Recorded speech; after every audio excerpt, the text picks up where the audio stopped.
जय हिंद साथी।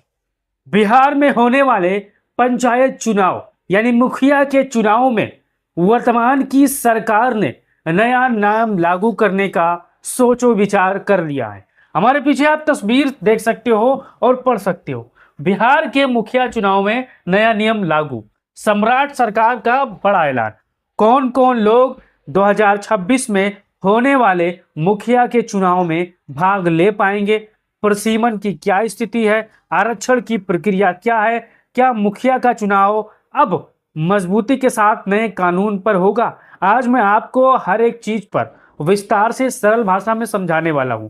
तो अगर आप भी बिहार के होंगे या मुखिया का चुनाव लड़ने की तैयारी कर रहे होंगे तो आप इसको लेकर अपना कीमती राय जरूर दीजिएगा। अब यहाँ पर आप देख सकते हो और पढ़ भी सकते हो, यहाँ पर बिहार पंचायत चुनाव 2026 सम्राट चौधरी का नया दांव, बदल जाएगा मुखिया चुनाव का पूरा खेल। तो अगर आप भी दावेदारी कर रहे हो, तैयारी कर रहे हो तो आप अपना इसको लेकर कीमती राय जरूर दीजिएगा। अब यहाँ पर शुरुआत करते हैं। पहला सवाल है आप लोगों का कि क्या बिहार में मुखिया का चुनाव का पूरा नक्शा बदलने वाला है। तो जवाब भी सुनती जाइए। बिहार में पंचायत चुनाव 2026 को लेकर सियासी हलचल तेज हो गई है। सबसे बड़ी चर्चा पंचायतों के प्रसीमन को लेकर है। अगर सरकार की तैयारी पूरी हो गई तो कई पंचायतों की सीमाएं बदल जाएंगी और इसका सीधा असर मुखिया चुनाव पर पड़ेगा।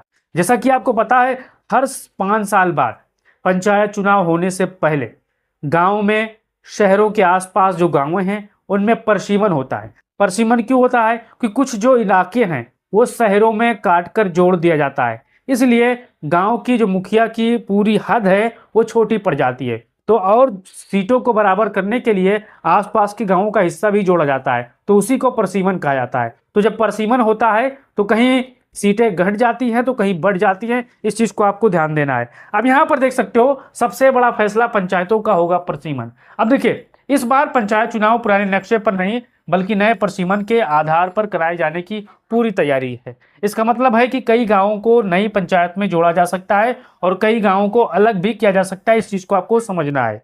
अगर हमारे बिहार के साथी होंगे तो आप प्रसीमन के बारे में समझ गए होंगे, पूरी जानकारी आपको प्राप्त हो गई होगी। अब यहाँ पर आगे बढ़ते हैं।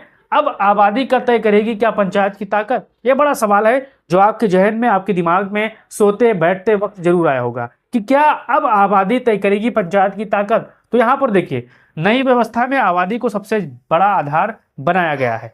जिस क्षेत्र की आबादी ज्यादा होगी वहां पंचायत की सीमाओं में बदलाव किया जा सकता है। इससे कई पंचायतों का राजनीतिक समीकरण पूरी तरीके से यहाँ पर बदल जाएगा। अब यहाँ पर आगे आप देखिए साथियों, कई मुखिया की बढ़ सकती है परेशानी।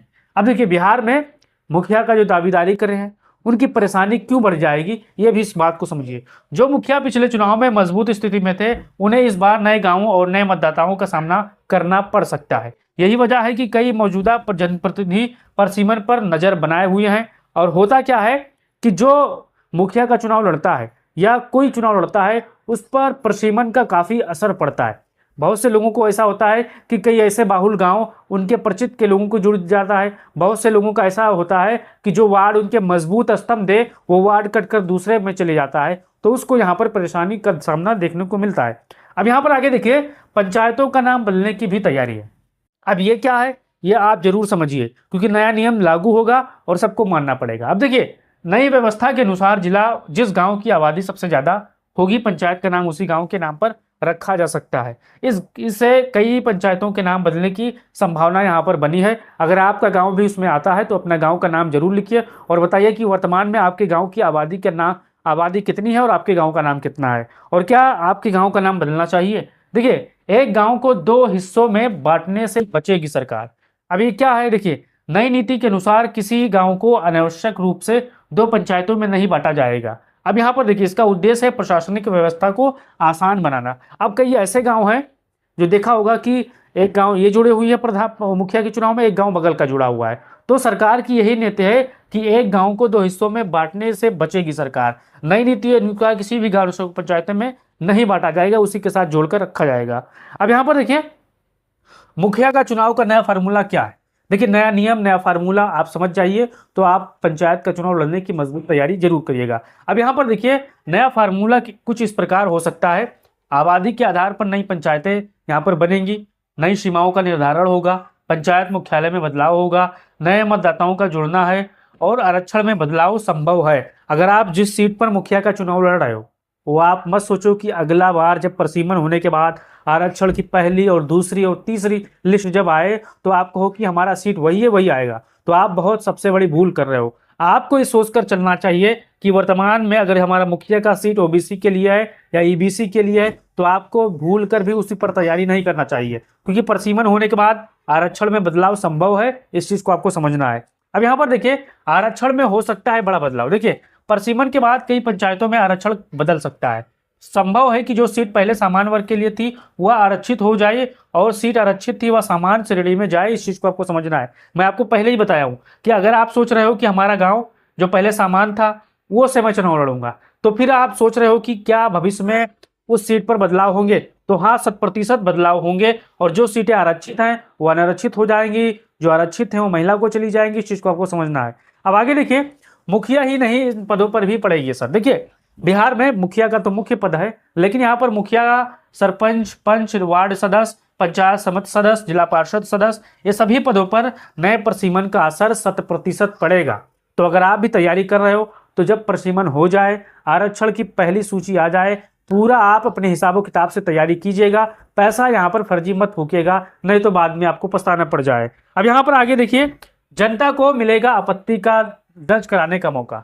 सरकार पहले ही प्रसीमन का प्रारूप जारी करेगी और इसके बाद लोगों को अपनी आपत्ति और सुझाव देने का यहाँ पर मौका मिलेगा। अब यहाँ पर हमारे जितने भी साथी हैं, यहाँ पर आप इसको लेकर अगर कोई सवाल है तो आप पूछ सकते हो। देखिए, किसे होगा फायदा और किसे होगा नुकसान। अब मुखिया को का फायदा होगा और मुखिया को का नुकसान होगा, ये देख लीजिए। अगर किसी पंचायत में नए गांव जुड़ते हैं तो वहां जातीय राजनीतिक समीकरण बदल सकते हैं और यही कारण है कि सभी राजनीतिक दल अभी से अपनी रणनीति तैयार करने में जुट गए हैं। तो यहाँ पर कुछ को फायदा होगा और कुछ को यहाँ पर नुकसान होगा। अब आ देखिए, क्या चुनाव की तारीख आगे बढ़ सकती है। अब यहाँ पर हमारे जितने भी साथी होंगे इसको लेकर सवाल पूछ सकते हैं। तो यहाँ पर मैं आपको पहले जवाब दूं, प्रसीमन की प्रक्रिया पूरी होने के बाद चुनाव तारीख तय होगी और अगर प्रक्रिया में देरी हुई तो चुनाव की तारीख भी आगे बढ़ सकती है, जैसे यूपी में हो रहा है, बिहार, बगल के राजस्थान में हो रहा है और अन्य जहां प्रदेश भाजपा शासित राज्य है वहां हो रहा है। तो आप यहाँ पर जल्दबाजी मत कीजिएगा, धैर्य रखिएगा, तब चुनाव यहाँ पर तैयारी कीजिएगा। और अंतिम में सबसे बड़ा सवाल है, क्या 2026 का चुनाव पुराने रिकॉर्ड तोड़ देगा। मुखिया का चुनाव 2026 में पुराना रिकॉर्ड तोड़ेगा। तो देखिए, पंचायतों का नया नक्शा, नए मतदाता, नया आरक्षण और नई राजनीतिक समीकरण बिहार पंचायत चुनाव 2026 को अब तक का सबसे दिलचस्प चुनाव यहाँ पर बना सकता है। आप यहाँ पर आप देखिएगा और हम भी देखेंगे। और आपको कोई जानकारी अगर चाहिए तो कमेंट बॉक्स में इसको लेकर सवाल पूछ सकते हो। अगर ये बिहार के मुखिया चुनाव की जानकारी आपको अच्छी लगी तो इस चैनल को आप सब्सक्राइब कर लीजिएगा, ताकि भविष्य में आपको ऐसे ही जानकारी शानदार तरीके से मिले।